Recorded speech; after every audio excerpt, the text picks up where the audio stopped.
have been locked.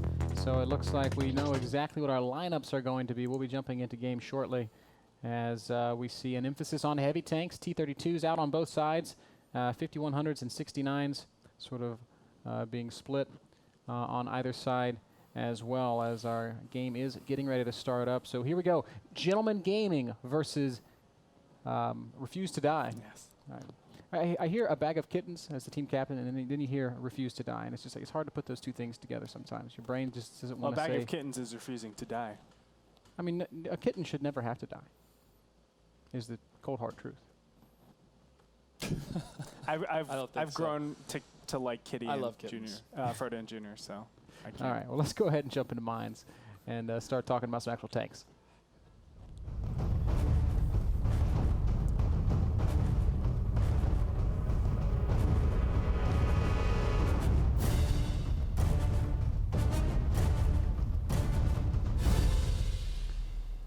All right, here we go with our first battle between these two great teams, Gentleman Gaming and Refuse to Die. We can see pretty slow tanks being chosen on the Refuse to Die side. AMX 5100s, T69s, T32s. That's not going to give them a whole lot of speed for taking the hill, but that's okay because it looks like,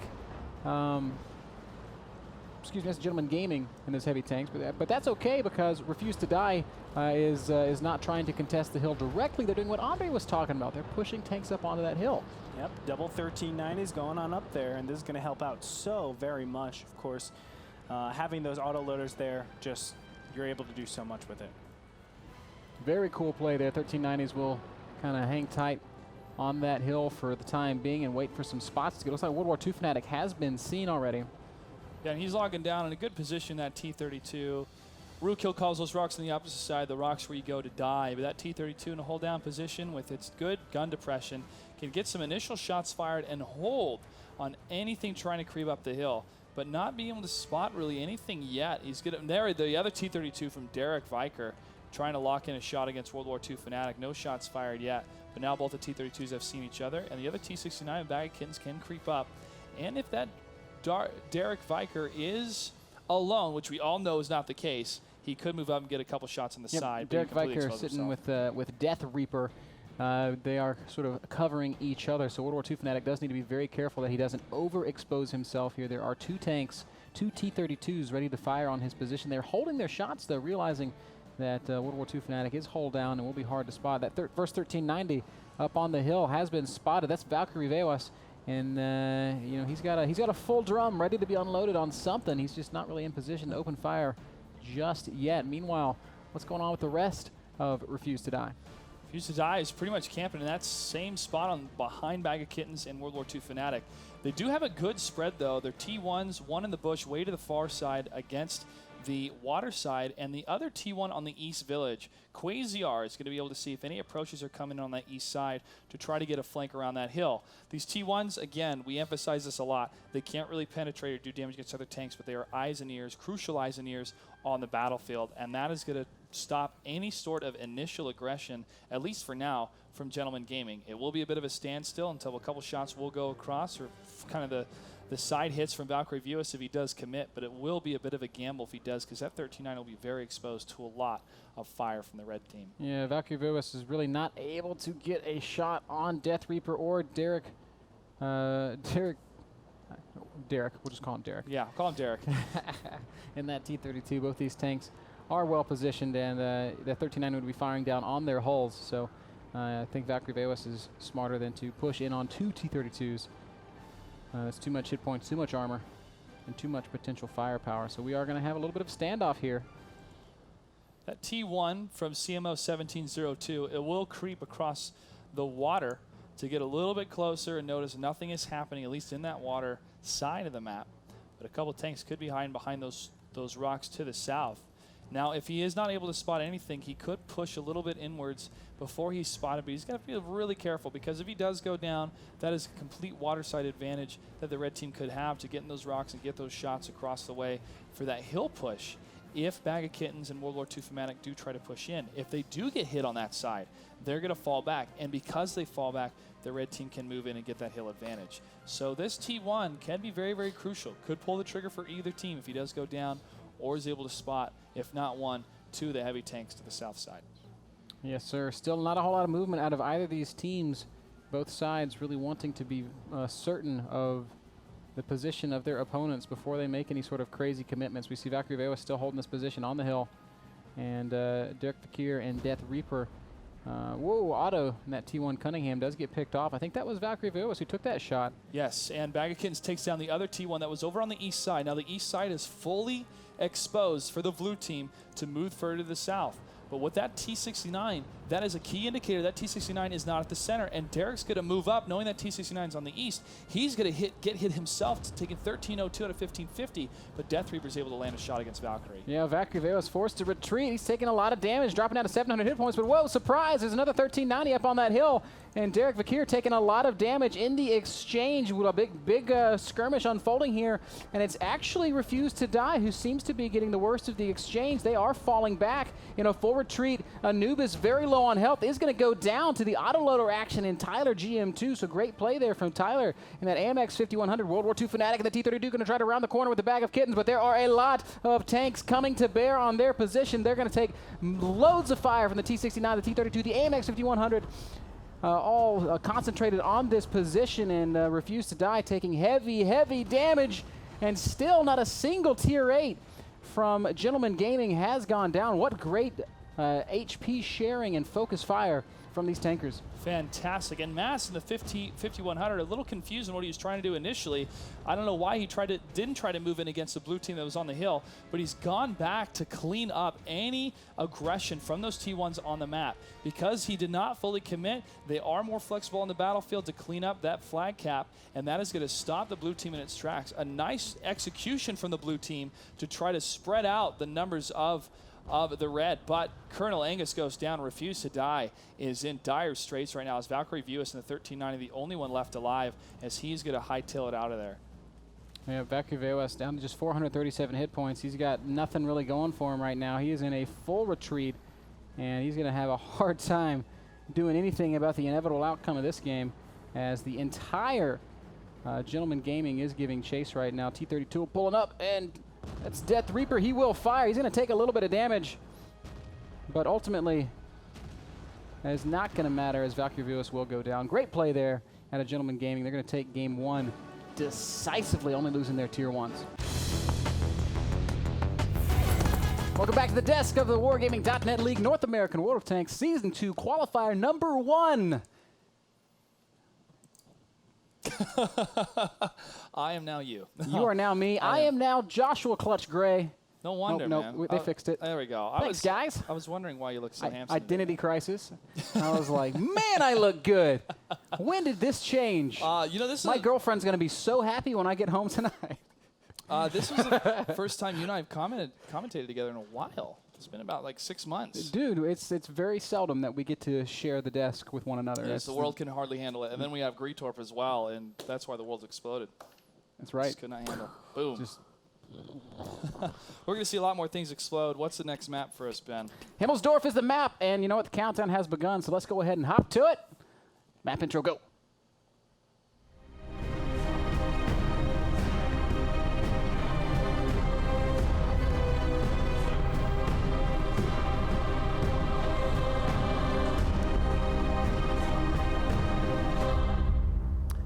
And here we go. Battle number 3 between Gentleman Gaming and Refused to Die, with Gentleman Gaming leading 1-0. Himmelsdorf is the map. We've seen a lot of wild and crazy strategies, many of them revolving fast caps, some of them revolving more slow, methodical play. What do you think we're going to see here, Andre? Well, there's a big five-man tier 8 push up onto the hill. This normally says they want to get a quick advantage, and then the go-to, normally the status quo, is to move all the way back to defend against some potential cap fast. This is to really take advantage of anybody trying to play mind games on the top of the hill if you're sending anything there. But we know Gentleman Gaming is not sending anything to the hill. This is the only time I have ever seen somebody just completely neglect the hill. And I don't know what in the world the result of this will be. Well, there's going to be some high ground fire coming from the hill itself. And if any of them move from that tank alley position on the G line, there's some easy shots against them. we're going to have to see how Gentleman Gaming is going to react. Gentleman Gaming is pinging the hill. They're not seeing anybody. They're saying, all right, well, they must have been going hill, and now I think we see a T1 moving in that direction. It's going to be Mass. And, yep, he's going to round that corner, and he is going to book it up to the hill. And, man, he is going to enjoy a very short life because there's going to be 3 tier 8s, 4 tier 8s, 5 tier 8s waiting for him up atop that hill. And this may sound simple, but when the T1 does fire, one of the shot callers or one of the players will say, I first shot, which means they will shoot first, because you do not want to have all 4 of these autoloaders shoot at once, because that means all 4 of them are going to be down a drum. A substantial amount of overkill, man. I cannot wait to see just how short Mass's life is as he is making his way right up. And who will be the lucky one to spot him? Could be Bag of Kittens or Valkyrie View Us. They are keeping one of the heavy tanks down next to Tank Alley to see if there's any advance from Gentleman Gaming. And this is the advantage right now. Bag of Kittens lining up those shots. 2 IS-3s hit. Nice shot from Bag of Kittens. Great roll. That one did not hit, and he does dodge the shot from Lost Dead Man. Now, Mass has confirmed that there are tanks on the hill, and you know what he's going to do? He's going to turn around and book it out of there. Bag of Kittens rounds the corner. He sees the T1. He will fire, and down goes Mass. Lights out, and out goes one of the eyes of Gentleman Gaming. They will be forced to play in the dark, kind of, like a pirate from now on. Well, they do have a slight HP advantage, too, on the side of the blue team, which is Refuse to Die, and that could prove to be in their favor as long as they execute well. Now, because Gentleman Gaming knows they're at the hill, they've sent the other 2 heavy tanks back down to their position to try to counter any type of movement on the west side, especially over the railroad tracks, but none of it's been spotted from Quasiar. Nice position by his T1, and now it's going to be a reassessment and a relaunch of a different tactic from Refuse to Die. Looking pretty good within the first 3 minutes. Gentleman Gaming taking a big gamble here. They're going to send 2 AMX 5100s up the hill, and you know, I guess it's going to be okay because Refuse to Die has given up that position, but boy, this is a gamble. If the entire team's up here waiting, then you've just lost so much of your ability to actually deal damage. That's very true, and when you try to approach that hill, you are completely open until you use the castle for cover, but no one is up there, and no one's going to spot any of that movement from Gentleman Gaming. So with this new push, now taking the rail side, there is one light tank. This movement out of Refuse to Die is actually brilliant because with these 2 5100s up on the high ground, anywhere Refuse to Die goes, they're going to have the overmatch. It's going to be 5v3 at best. Now that T1 Cunningham Otto has brilliantly done a good piece of spotting here, and he's managed to stay alive. So Gentleman Gaming is at least aware of the fact that Refuse to Die is not on the hill, and they are in fact all collected somewhere else. But those 5100s need to reposition. This is really key as oh man, down goes Otto. So now there's absolute blindness on the side of Gentleman Gaming. They have no T1 scouts anymore. So now they are going to be just forced to guess, and all that remains, in my opinion, is for a Bag of Kittens to say, all right, guys, let's do it. Spring the trap. Yep, it's time to launch it. Hired Gun on the other side is seeing the IS-3s moving up Tank Alley, and that is going to be the trigger he needs to get out of there as fast as he can, and that T1 is going to move just to the left here to get behind cover right in time to get away from those heavy tanks. But this stops the moving position, at least for a couple seconds, as Refuse to Die hesitates to decide what to do, and there goes the other T1. Now it is tied up, still having that high ground in the castle section of the hill. The Gentleman Gaming is able to clean up the rest of those tanks, but now Valkyrie View Us and that T69, along with the rest of his teammates, Screamly getting some great shots, or at least trying to land some shots against Last Dead Man. But with the high ground, they're trying to have to decide which tanks to shoot at. Yeah, that's exactly right. It looks like there has finally been a line drawn in the sand. This is where they're going to fight along this D line with Refuse to Die, trying to open fire on the IS-3s of Gentleman Gaming. AMX 5100s have managed to catch out Derek Vakir, and he will go down. Now it's 2 who's going to lead the push here. World War II Fanatic down to 575 hit points. He can still take 1 or 2 more shots. Anubis has full health, but I have to feel like these 5100s are probably clipping. And I think 2 probably has the same idea as he is leading a very focused charge towards this flag cap. Where are those 5100s? Where have they gone? Oh, there's a bag of kittens ducking behind the corner. He's going to have a nice hold down position back there along with his battle buddy Valkyrie Lewis in those T69s. So I don't think that there's any chance that Gentleman Gaming can actually push on that flag cap. No, great move by Fnatic, moving away from the firefight. As Bag of Kittens, Screenly, and Valkyrie Lewis got set up to try to hit that IS-3. And here is the counter flank from Anubis and World War II Fnatic. Lost Deadman taking another shot, but Anubis and Fnatic not fully committing because they don't know where the rest of those IS-3s They also are. might not be loaded yet. It does take a long time to reload those 5100s. And it looked like they had enough of an overmatch that they could have killed Deadman if they had shells, so I have to feel like they're backing off because they weren't loaded just yet. 2, the only full health tank on Gentleman Gaming is going to once again come out and lead this charge around the corner. Bag of Kittens is going to ping him once, though. 1258 hit points remaining for 2.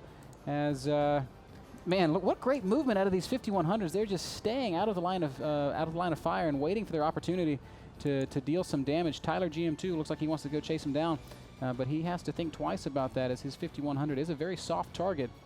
And looking at the tier point advantage, Refuse to Die has the 8-point advantage, so they can play more defensive. They do not have to push in for the engagement. They however, are not staying static, moving around the different alleys to try to get those initial shots and not overcommitting.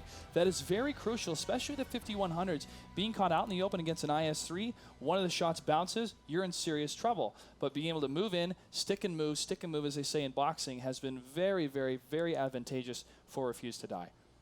That's exactly right. 5100s and IS-3s have split themselves up for Gentleman Gaming.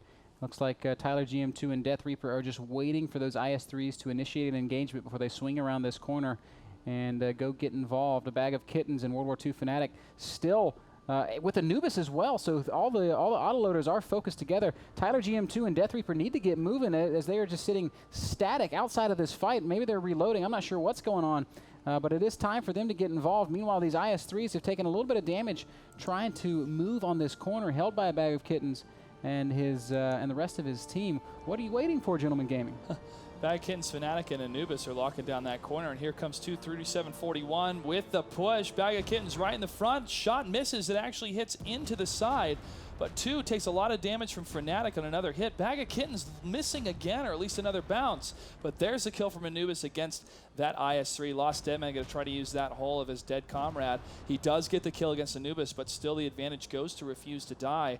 There is the reverse flank coming from the north, though, Ben. Yep, here come those 5100s. They are low on health. Scringley, the IS-3 in the hold-down position, the only one able to fight against them. 384 damage on that AMX 5100. It's a medium roll as the Death Reaper falls down to 189 hit points. Tyler GM2 at 183. Both these tanks are one shot away from death, and Scringley will pick off one of them. Now all that remains is Tyler GM2 against Scringley, the last Tier 8 tank for Gentleman Gaming, and he is not even going to try to do anything about it. It looks like he is in full retreat. Scringley, can you get the shot? No, it looks like he cannot, as Tyler GM2 is ducking into cover, and he really can't do much at this point, Clutch. He's going to hide and hope, but there is no hope. He's going to get buried inside this building, Ben, and a Bag of Kittens performing very well in the T69. This ties up this series as Refuse to Die is able to take it on Himmelsdorf. Impressive play, impressive movement from this team. Yeah. Gaming. Means the score of the series, 1 win, 1 loss, and a draw for both sides as we move on to map number 4, so it's still anybody's game.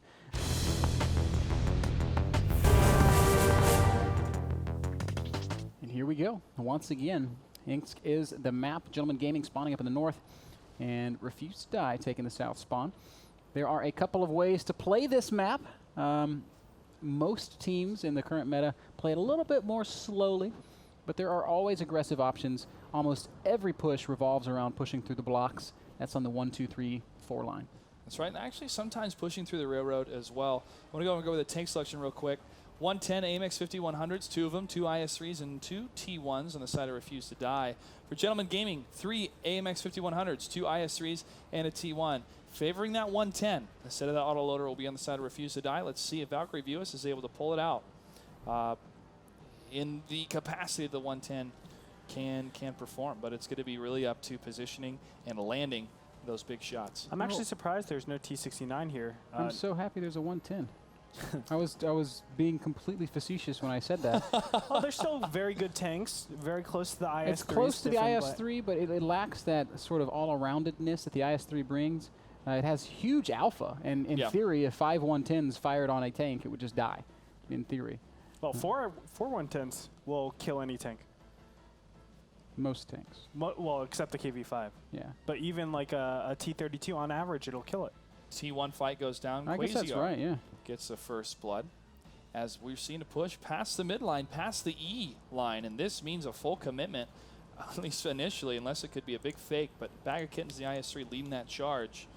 But on the west side, it's going to be a city lockdown for Gentleman Gaming. Absolute stagnation out of Gentleman Gaming, who have not moved at all since last we spoke of it. They're just kind of sitting there doing their own thing. I do want to say that this type of push is empowered by the fact that there is no T-69 with binocs. Normally, you get a T-69 with binocs on this map, so you can see down the 5, 6, 7 line. 400-meter range. Plus, of course, the extra 25%. It helps out just so incredibly much. Of course, if it's outside of draw range, it's a problem, but on Ensk, it's not that big of a problem. So if you had that, you would have been able to see a movement like this, but you can see all 5 tanks going into that position. Have we had a single movement coming out from Gentleman Gaming? No. That's why this attack is going to be heavily, heavily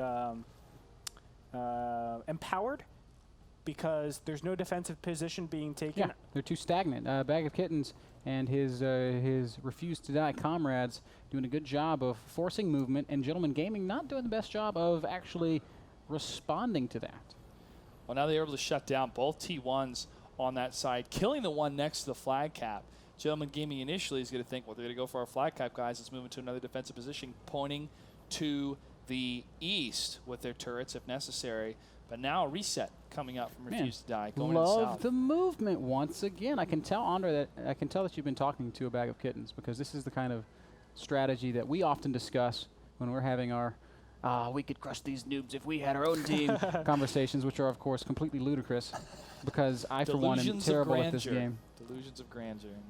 But great movement out of Refuse to Die, and I do think that the key to truly excelling at the highest level is creating movement, and that is what we're seeing out of Refuse to Die right now. What they're basically doing is resetting, as Clutch said before, and they're starting 40 to 42. Yes, they have 4 minutes or 3.5 minutes left, or excuse me, not left, but 3.5 minutes into the game. But it still is able to start the game out with an advantage. What are you going to do now with your two T1 advantages? But if we really look at the mini-map and we examine it closely, look at what they've created. They've created this sense of uncertainty in Gentleman Gaming. And we have these 2 tanks in the middle of the map. I'm not sure who that is. It's Derek Fakir and Mass, in an IS-3 and an AMX 5100 respectively. Now, these 2 guys are completely alone. They're exposed by themselves. Gentleman Gaming doesn't know where Refuse to Die is. This is what they have created with their movement. Now they need to capitalize on it. And as you talked before, they trying to capitalize on positioning or forcing the position of Gentleman Gaming in that last map. It was more of guerrilla warfare and kind of not really guessing, but trying to pinpoint instead of pinpointing exactly, and that kind of came down to not having those T1s, but having the T1s of Quasiar and Hired Gun. It's either Hired Gun or Quasiar all the way to the north side, besides Quasiar, looking at the positioning, seeing if they're going to commit or at least try to push in to the east side, seeing no movement whatsoever, nothing spotted, and so after the reset, there's going to be another push down that line. Nice tactical movements and team play style. It didn't have to be all tier 8 tanks moving to that north side. It's just 3 of them as 2 held back to try to stop any fast caps. But now here is the position and the movement and the spread as World War II Fanatic and Anubis are going to move all the way to the east rather than follow in a line and actually get caught in a bad bottleneck if they did move out against the red flag cap and just get shut down. So there's going to be some great crossfire, some great flanks from Fanatic and Anubis as they get set up here. Yeah, I love the foreshadowing here as we can see these guys setting up for a big attack, a big push, and pinging right on top of Tyler GM2 in this AMX 5100. They know that there's a tank on that corner, and it looks like they're going to do something about it. Look at the great positioning so far out of Refuse to Die. I just want to see the execution. Show me the execution, and I'll be so incredibly ecstatic and excited. Well, they have 4 minutes and 10 seconds to show that execution. They're waiting for the tier 1s to either get in position to the north or the south. Looks like one's heading to the south, while one's positioned in the south already in the defensive scouting against their flag cap. Fnatic and Anubis, the 5100s, can simply unload anything that pops out into the open, while the IS-3s can hold down those strikes, while the 110 can dish out the damage after the first shots from the autoloaders of Gentleman Gaming will not really absorb, but go into the HP pool of the IS-3s, while the 110 can dish out that damage. And that is good tactical play, again, with the tank selection, how to use the 110 to its best capabilities, along with the IS-3s. Gentleman Gaming is pretty spread out here, and look, here's a spot finally on Quasier in that T1 Cunningham, and now the big push is going to be revealed. First shots fired by a Bag of Kittens and Valkyrie Villas on Tyler GM2, but Tyler fortunately was far enough behind that corner that he took no damage, so the intentions of Refuse to Die finally coming to fruition, but will they be able to do anything about it? Still, Gentleman Gaming taking their time initiating any sort of response to this. We see that IS-3 and that AMX 5100. That's Derek Vakir and Mass still being left behind, not willing to come back and respond to what they've seen so far. It makes sense as the entirety of Refuse to Die has not been revealed yet, but man, that's some pretty ballsy play, just saying, no, I'm going to stay right where I am. Quasiar was able to be the sacrificial lamb to find the rest of the tank positioning if necessary. It was necessary to find out where one of the IS-3s were. He had a good position behind the railroad tracks, and so this will be another reset, a retreat from Refuse to Die. They're still at an advantage, though, because if they do get the jump on any of those tanks that put in a set defensive position on Gentleman Gaming, this could be that initial strikes that they need. Gentleman Gaming is going to initiate cap right as Refuse to Die is returning home. This is almost they're almost blind countering themselves. As surprise, here's World War II Fanatic, and you know what? He's not alone. Valkyrie Villas is there as well. Derek Vakir down to just 268 hit points. The entire Refuse to Die lineup has come to bore on Gentleman Gaming, and down goes Derek Vakir. Mass also in a terribly exposed position. The entire remainder of Gentleman Gaming is still on their side of the map. Mass completely isolated. Refuse to Die needs to push on Mass. They need to push on Mass right now. He is all by himself, stuck between a building and another building, between a hard place and luckily a destructible wall. As he does back through that wall, he's in a full retreat. But oh no, there's a house there, and you can't back through that. As the 5100s are going to catch him out, and down goes Mass, and with a huge tier advantage swinging over to Refuse to Die. 32 tier points to 24. That's the 8-point lead that they need. And what in the world are you going to do about it, Gentleman Gaming? Incredible timing from Refuse to Die. Quasiar moving out, only seen one of the IS-3s. Refuse to Die thinks, okay, if that's all that they're pushing out, there has to be something going on our base. Let's fall back. We still have the Ioneer advantage, and they're able to take down one of the tier 8s with already 2 of the tier 1s down.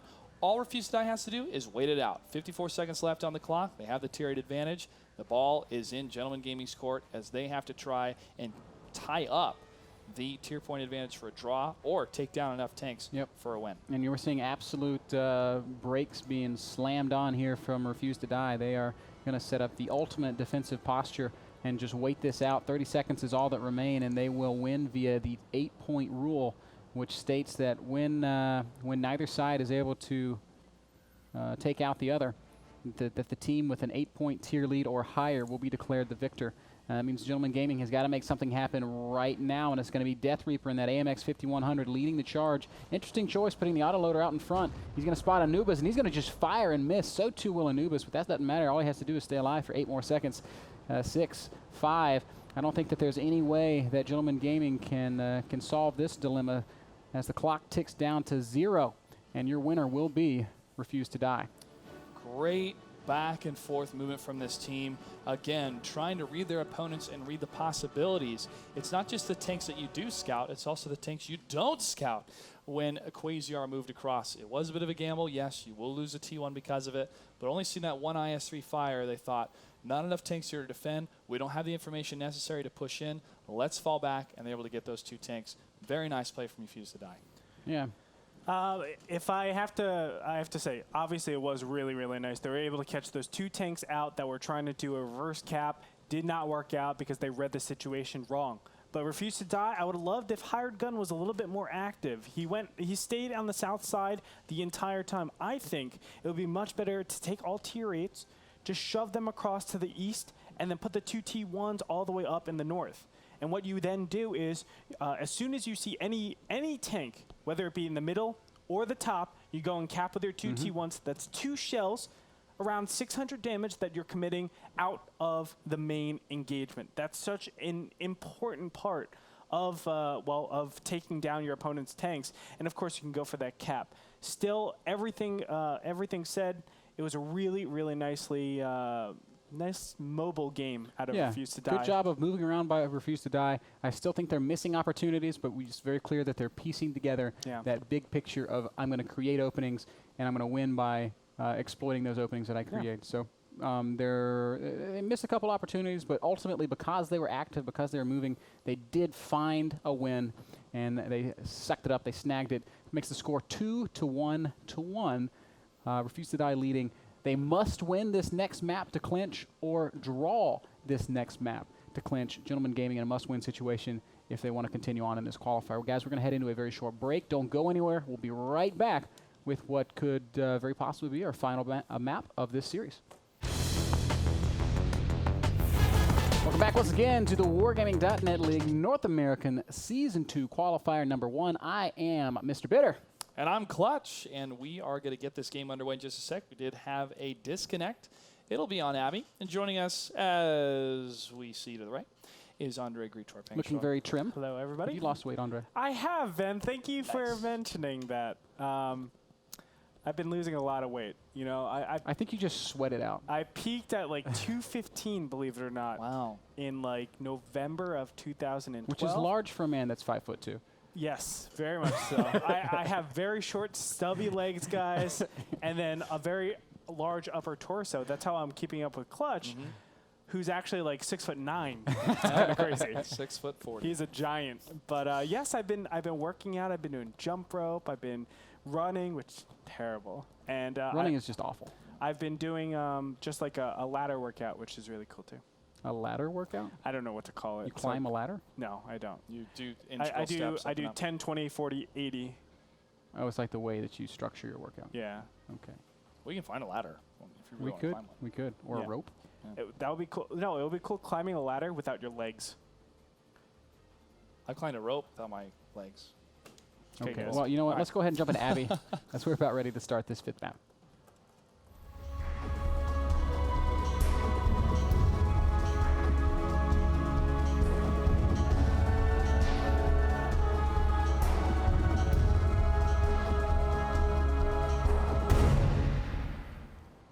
A little deja vu. Fancy seeing you here as we are once again firing it up on Abby and Andre. You said right before. Look, Andre is so important that his name He is comes inside up. that tank. He's physically inside. I don't know why you are driving a tank for Refuse to Die. That seems a little bit like a conflict of interest, Gritor. Maybe so. But man, I'm playing well. All right, so if you guys didn't know before, I'll say the lineups again. 250-100s, an IS-3, a T-32, and a 1390 over on the side of Refuse to Die. On the other side, 250-100s, an IS-3, a T-69, and a 1390. So the difference is a T-32 for a T-69. On a map like Abby, I actually favor the T-69 a lot more because of that view range. It's so important to have that, especially with binocs. It's just that one thing that gives you the ability to look out and see exactly where your opponents are. And a lot of this map is that passive scouting. And in the historical context of the metagame of World of Tanks esports, the T-32 was used a lot, but a lot of teams started to favor the T-69 in replacement of it. It did have the same view range at 400, but it had better efficiency when it came to an autoloader system and the maneuverability. However, it did not have the same RV value, of course, which is why the T-32 is still used in defensive positioning. But I remember talking to a lot of teams, especially Focal Gaming, tell me about the T-69. And look at how big this T-32 is. It's a hunking mass of metal. The T-69 is a little bit more limber. The profile is much smaller. Profile is way smaller, of so course. it allows you to do that passive scouting. You can sit in some sort of camo and some sort of brush and know that it helps you out. Whereas the T-32, it's like, well, I need a freaking truck no, something bigger than a truck. I need a large truck. An elephant. A boat. To camo me. I need a Grey Torp in November of 2012. Yes. To camo me. Okay? Which, by the way, I've lost like 35 pounds since then. Well, congratulations, man. Always good to stay fit, especially when you want to play World of Tanks, because the fitter you are, the faster your tank goes. That is right. Well, it looks like the blue team, which is Refuse to Die, is holding out in the position in the H3 line, but having a good spread with the rest of their light tanks to try and see any approach coming out from Gentleman Gaming. Gentleman Gaming has set up rather defensively once again. It looks like they don't really want to aggress too much. Two in his AMX 1390 was all the way at the southern end of the Abbey, managing to spot Valkyrie Veos, but unwilling to commit to any additional movement without the support of his teammates. And that is, of course, the correct and intelligent way to play it. Just spotting that 1390 and falling back because he did not want to expose himself to too much enemy fire. Refused to Die, knowing that all they have to do is draw here, and they will have secured their advancement on into the later rounds of this qualifier. Do not look like they're going to be making any kind of aggressive plays at all. Yeah, and they really don't need to. Playing out the draw, they could take the whole series. And holding out on that line, they're not fully committing to halfway across the map. But if they do come down to the flat cap area, such as where Valkyrie Veos is, or where he could be at least to try to get those shots across from the middle section, that turnaround to the very southern area, the K3 section, is a bigger, wider area to get more of those tanks around together rather than one falling after another. So staying close to that area and also using that high ground, coming around the corners and using those rocks will be good if there's any sort of fast cap scenario. But we saw Simple Tankers execute that during the group stage play, going to the north side and coming out to the flag cap. But that won't be the case, it seems, on this map, since we're already 4 minutes in. And the spread, defensive spread from Refuse to Die, they have it locked down. That's all you need to do. Yep. Neither side doing any kind of craziness, as we see two really being the only active scouter on the map at all for Gentleman Gaming. He's just going to dart around that corner and continue on his happy little way. The rest of Gentleman Gaming still sitting back on that C line, not going any further south than that, and just saying, I refuse to allow any movement. I hope that they realize that that they need to do something if they want to have a chance to move on in this series. I wonder why Gentleman Gaming chose Abbey. Yeah, it was a very odd choice given the fact that this is a must-win map, and Abbey can be a difficult map to aggress on. Especially when it comes down to kind of a coin flip of which position you take. But maybe they were thinking, if we catch them out of position, if we do choose both the same roads, we can push out. They're going to be maybe a little bit more spread out than us, get those first initial shots fired, get some of those tier 8s down, and then fall back and hold a defensive position and make Refuse to Die have to push out and search for the tanks across the enemy play field on the north side. I would love to ask them, if I ever have the chance, why they did choose this map. It could have been more of a scenario of, hey, if we can get the win on this, then they can't choose this map next time to have more of a defensive position. But on the map itself right now, we do see two of the light tanks. One of the light tanks scouted on the side of Refuse to Die, seeing it go down the 6 line, but he's going to trek back up to the north side. Yep, two continuing to be the only real active tank on the map. It's 1390 doing laps, running all the way up to about the F line, and then looping back. But honestly, he beyond that first spot he had on Valkyrie Veos very early on in this game, has not seen much of anything else. And Refuse to Die, as we can see, they're set up in such a way that you're not really gonna spot them. They are sitting back on the hard camp. 3 minutes and 50 seconds remain before this entire series is over in favor of Refuse to Die. So Gentleman Gaming's going to have to do something. If Gentleman Gaming made the eastern approach, wiping out one of the light tanks, it would have to cause a defensive reset. Not too much, though, of a reset, since they could simply just turn around and get into the K line for Refuse to Die. But landing those shots across the way, especially anything that is exposed, moving in from the east road, Refuse to Die is looking in a very good spot. And with the time ticking down, the pressure is on second by second for Gentleman Gaming, with 3 minutes and 18 seconds left on the clock. And with that 3 minutes remaining, we do finally see movement. T69, 25100s, and an IS-3 moving out for Gentleman Gaming. They're going to head down the 2 line. A very western push, which is going to be pushing right in to the defensive position of Refuse to Die. It's going to be a firing squad once they turn that corner. And when the first person takes damage, they're going to stop them in their tracks, unload on him. He's going to panic if they're not expecting it. And that could stop the entire pause. It could stop the entire train of the aggression from Gentleman Gaming, and that's all Refuse to Die has to do. So as they are about to round this corner, some shots are going to be fired. A lot of hesitation coming around. Of course, I would be hesitant too, but now the IS-3 is going to expose himself, moving around that corner. We're going to see some shots being fired here from Screenly, Anubis, a Bag of Kittens, and Fnatic as soon as they see one of those tanks. Yes, sir. It's just a matter of time now as Derek Fakir will be leading the charge for Gentleman Gaming. The entirety of Refuse to Die, they have just not moved this entire battle. They got into position and they set up the hard camp and they said, we are going nowhere. You're going to have to bring the fight to us. 2 minutes left on the clock. The strategy that Gentleman Gaming could use is to kill one of the tier 8s and miraculously move back and hold back with just a couple seconds left on the clock, and having that tier 8 advantage, they could get the win. It's going to be very, very hard to execute that, especially with 4 heavy tanks lining up that fire, especially with the T-32 being the first one to be exposed while the IS-3 is tucked into a corner. But one of the 5100s both the 5100s are actually repositioning themselves and waiting, since now they see 3 tanks on the field itself, and now one of the T1s has gone down.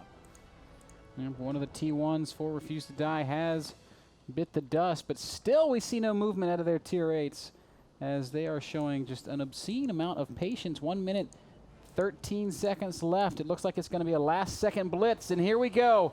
Gentleman Gaming has made the push. There's the spots going down. They know exactly what they're up against. It's Death Reaper in front. At 5100 is a little bit soft. I don't know why they're going to let him lead the charge, but there it is. The entire firing line of Refuse to Die has been revealed. The cap is on right now. Gentleman Gaming with a threat of cap. They only have to hold that for about 38 more seconds. A lot of shots going down. I don't know that Refuse to Die is getting the best of this exchange. It is very close, but Derek Fakir is going to come out and lead the way. Both the T1s have been killed. So the cap for Gentleman Gaming is going to be mostly shut down. That 1392 is still alive, and he's been chased away. It looks like Refuse to Die may have deflected just well enough. 25 seconds remain, and Gentleman Gaming has got to get some kills if they're going to win this game. Valkyrie Vios is able to hold down that section in the 1390. Bag of Kittens, along with Fnatic and Screenly, will hold against that position, while the other 5100, Anubis, is turning around to see the 1392, 3741. He's going to have to back up, though. But going into the water. Don't go that way. Not paying attention. He's going to have to back up. A hired gun, and Valkyrie Vios could land some more shots if they do go to the top, but that's going to be it. The draw is in, and that means Refuse to Die is a series victor. They're going to win it out 2-1, but with the draw on the final map, it means it is obviously impossible for Gentleman Gaming to do anything about it. Refuse to Die wins by default. So, you know, it's maybe not the most glorious way to take a victory, but it is a victory nonetheless. You can't take anything away from them. They earned it with great play on the previous maps, and Gentleman Gaming was unable to break that strong defensive position. I would say it's risky shot calling to say we're just going to sit back and let them come to us, because you set yourself up for trouble if if there's a focused push on a point that you didn't prepare for. But it worked out okay for Refuse to Die this time.